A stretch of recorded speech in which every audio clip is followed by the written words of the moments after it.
नमस्कार, मैं हूं आपके साथ मयंक। तो देखिए, बड़ा सवाल, आखिर अब तक अमेरिका ने ईरान पर हमला क्यों नहीं किया? क्या ईरान पर हमला करने से अमेरिका डर रहा है? देखिए, पिछले कुछ दिनों में, पिछले 6-7 दिनों में जिस तरह से बड़ा हथियारों का मूवमेंट किया अमेरिका ने, एयरक्राफ्ट करियर जो है वो मिडिल ईस्ट आ चुका है, ओमान की खाड़ी में तैनात है। सिर्फ जॉर्डन की अगर एयरबेस की बात करें, जॉर्डन में 35 से ज़्यादा F-15 जेट्स पहुंच चुके हैं। डिफेंस सिस्टम जगह जगह लगा दिए गए हैं। लेकिन इसके बावजूद देखिए, कई सारी सबमरीन्स जो हैं अमेरिका की, वो मिडिल ईस्ट में हैं, ईरान के आसपास हैं। डिस्ट्रॉयर्स जो है, शिप्स जो है वो पहुंच रहे हैं। एयरक्राफ्ट कैरियर के अलावा रूजवेल्ट भी पहुंच गया है, जो एक और एयरक्राफ्ट कैरियर है। इन तमाम तैयारियों के बावजूद अब तक आखिर अमेरिका ने ईरान पर हमला क्यों नहीं किया? क्या इसके पीछे कोई डर है अमेरिका को? इसको हम समझने की कोशिश करेंगे। आज मेरे बड़े सारे दर्शक ये बार बार ये सवाल पूछ रहे हैं कि मयंक जी, ये बताइए, आखिर अमेरिका ने अब तक हमला क्यों नहीं किया? क्या डर सता रहा है अमेरिका को? 7 बड़ी वजह है, 7 बड़ी वजह। पहली बड़ी वजह हम मान के चलते हैं। देखिए, आनंद फानंद ने, अमेरिका ने अपना अब्राहम लिंकन जो एयरक्राफ्ट कैरियर है वो बुला लिया। साउथ चाइना सी में था, चीन के पास था, वहाँ से ट्रैवल करता हुआ वो ओमान की खाड़ी में आ गया, अब ईरान के पास है।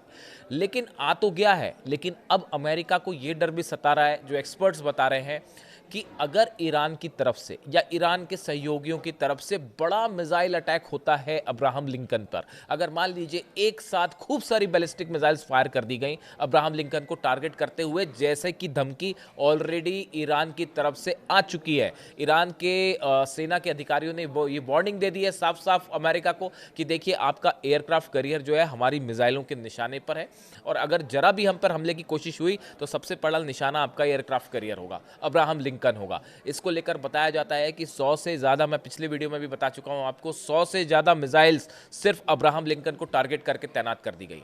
देखिए, ऐसे में अमेरिका का ये डर स्वाभाविक है कि अगर ईरान पर हमला करते हैं और अगर ईरान ने एक साथ कई मिसाइल्स फायर कर दी अब्राहम लिंकन में के ऊपर, तो इब्राहिम लिंकन जो एयरक्राफ्ट कैरियर है उसकी सुरक्षा को बड़ा खतरा पहुंच जाएगा, बड़ा खतरा हो जाएगा उसको। और ऐसी स्थिति में अगर एक भी मिसाइल अब्राहम लिंकन पर गिर गई तो ये एक बड़ा सेटबैक होगा अमेरिका के लिए।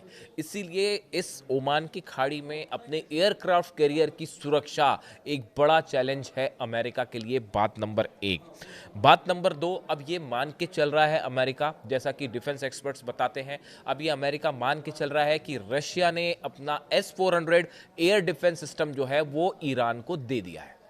पहले इस पर सवाल उठ रहे थे, लेकिन देखिए, जब से वो ICBM टेस्ट हुआ और रशिया ने अपना टेरिटरी एयर स्पेस जिस तरह से इस्तेमाल करने के लिए ईरान को दिया, और वो मिसाइल फायर होती है ईरान से और रशिया का एयर स्पेस क्रॉस करते हुए वो साइबेरिया में गिरी, उसके बाद ये बात साफ हो चुकी है कि रूस और ईरान के बीच बड़ा कोऑपरेशन चल रहा है। और अब ये मान के चल रहा है अमेरिका की S-400 तैनात हो चुका है। अब इससे क्या होगा? S-400 अगर ईरान के पास तैनात हो चुका है सब जगह, ऐसी सूरत में अमेरिका के फाइटर जेट्स, चाहे F-15 हो, चाहे F-16 हो, चाहे F-35 हो, ये सभी जेट्स जो हैं, इन पर अगर S-400 से हमला करता है ईरान, तो ये फाइटर जेट्स गिर भी सकते हैं, तबाह भी हो सकते हैं। और अगर एक भी फाइटर जेट गिरा अमेरिका का, तो ये अमेरिकन एयरफोर्स के लिए बड़ा झटका होगा। अमेरिका की बड़ी बदनामी हो सकती है कि भाई, आपका ईरान ने आपका फाइटर जेट डाउन करवा दिया।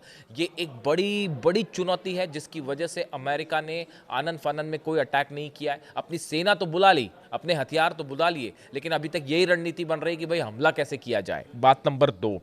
बात नंबर 3, देखिए, सऊदी की तरफ से और कतर की तरफ से, दोनों देशों की तरफ से ये बात कह दी गई है अमेरिका को कि आप हमारे बेसिस का इस्तेमाल मत कीजिए। लेकिन देखिए, हकीकत ये है कि अमेरिका के जो फाइटर जेट्स हैं वो इन देशों में पहुंच रहे हैं, लेकिन हो सकता है यहाँ से हमला ना करें, वो यहाँ पे आने के बाद दूसरी जगह मूव हो जा रहे हैं। जैसे कि हमने देखा, टाइफून, ब्रिटेन ने जो अपने जेट्स भेजे, वो जेट्स अल उदैद एयरबेस पर आए, लेकिन उसके बाद वो वहाँ से, जैसा बताया जाता है, कि जॉर्डन के लिए मूव कर गए।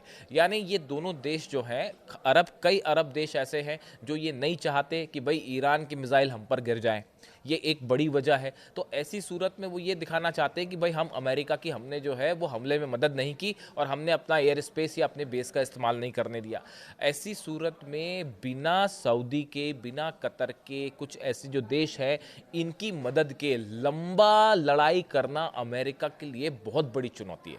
देखिए पिछली बार इसराइल पर जो हमले हुए, ईरान की मिसाइल्स जो गिर रही थी, उसकी मिसाइल्स को रोकने में बड़ी मात्रा में जो काउंटर मिसाइल्स फायर की गई, डिफेंस सिस्टम से मिसाइल्स फायर की गई, वो जिसमें जॉर्डन का रोल रहा, उसमें सऊदी का रोल रहा, उसमें कतर का रोल रहा। इन देशों से डिफेंस सिस्टम लगा के जो मिसाइल्स ईरान फायर करता है उसको रोकने का काम करने में ये सऊदी देश जो है, ये अरबियन देश जो हैं, ये बड़े मददगार साबित होते हैं।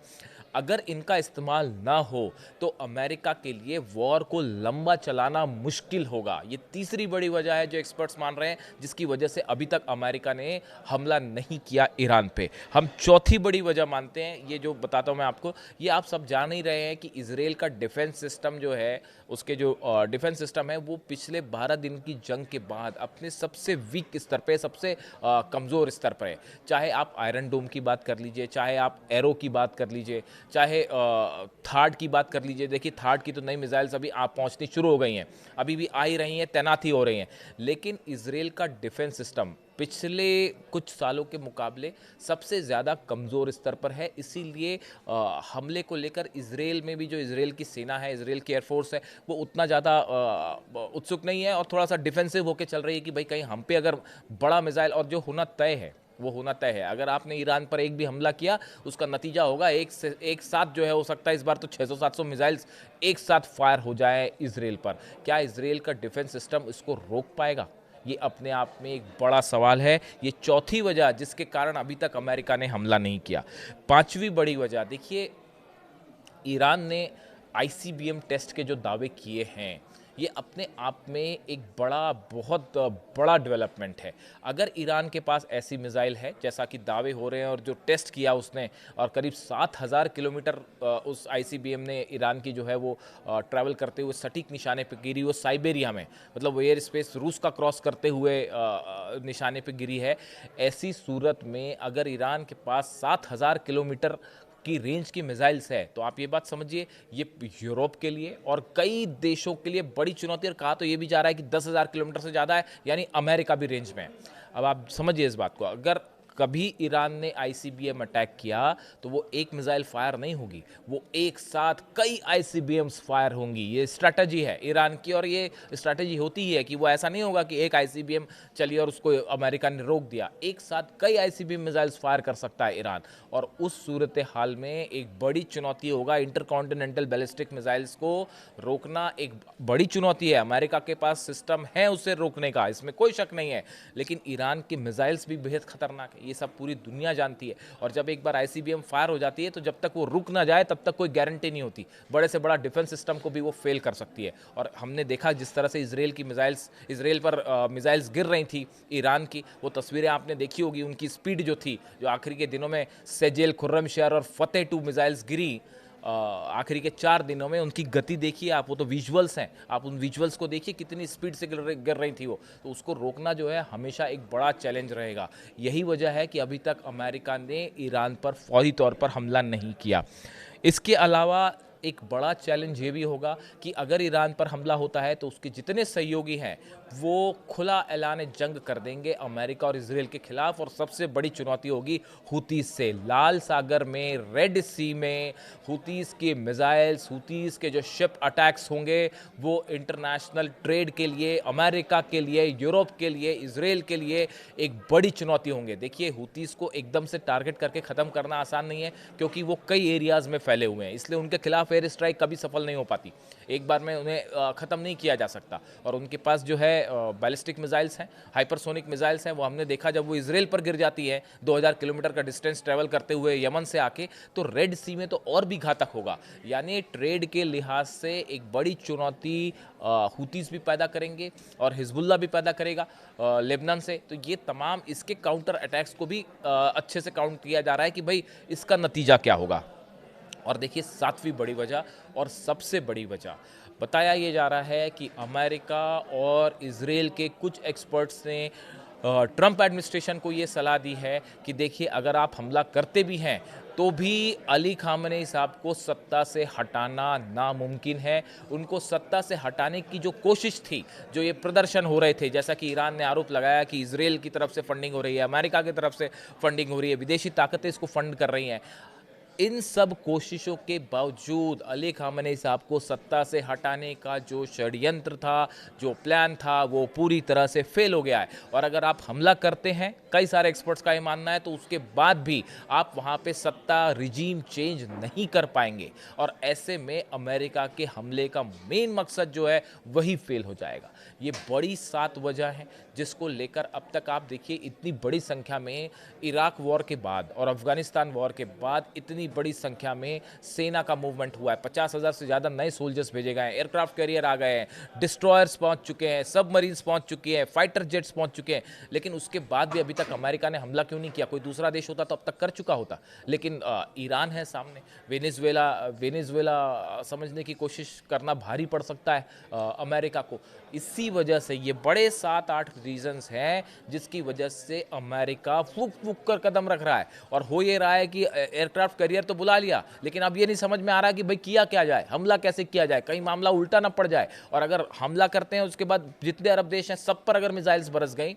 और आप एक बात और देखिए, जो अमेरिका के एयर बेसिस हैं, इजराइल और ईरान का डिस्टेंस तो फिर भी काफ़ी ज़्यादा है, उसमें तो मिसाइल्स ट्रैवल 1800 से 2000 किलोमीटर मिसाइल ट्रैवल करके आ रही हैं। लेकिन जो एयर बेसिस हैं अमेरिका के, चाहे जॉर्डन में हो, चाहे कतर में हो, सऊदी में हो, कुवैत में हो, सीरिया में हो, इन बेसिस को निशाना बनाना ईरान के लिए ज़्यादा आसान है। डिस्टेंस भी कम है और एक्यूरेट मिसाइल्स भी हैं, क्रूज मिसाइल्स भी हैं, बैलिस्टिक मिसाइल्स भी हैं। तो इस सब के सब बेसिस उसमें रहेंगे, टारगेट पर रहेंगे। और एक साथ अगर सब पे हमला हो गया तो डिफेंस सिस्टम को रोकना बहुत मुश्किल हो जाएगा। अमेरिका के डिफेंस सिस्टम को के लिए इस ईरान की मिसाइल्स को रोकना मुश्किल होगा। ये बड़ी 7-8 वजह हैं जिसके कारण अब तक अमेरिका ने ईरान पर हमला नहीं किया है और ईरान भारी पड़ता दिखाई दे रहा है। आपकी क्या राय है? कमेंट करके बताइए। इससे जुड़ा जो भी अपडेट होगा मैं आज तक पहुँचाऊँगा, आप तक पहुँचाऊँगा। Thank you so much.